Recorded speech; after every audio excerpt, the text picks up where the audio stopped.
Today I'll be going through and showing you with step-by-step instructions on how to install and change the ink cartridges into the HP Photosmart 6520.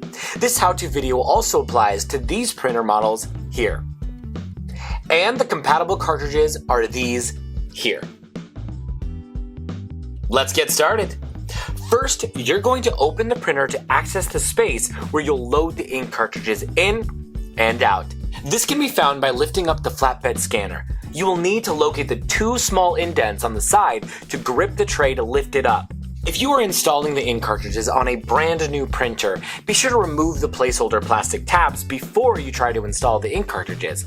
If you are replacing empty ink cartridges, be sure to remove the old cartridges before starting. You can even take your empty cartridges to an office supply store near you, or mail them into the printer manufacturer free of charge for them to recycle the empty ink cartridges.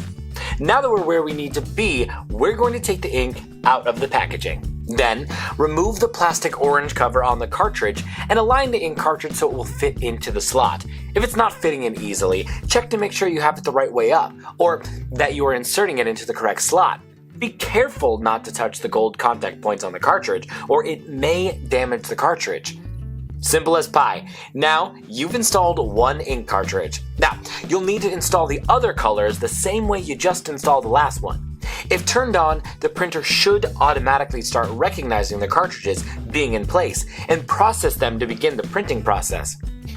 All done. Now you're ready to print.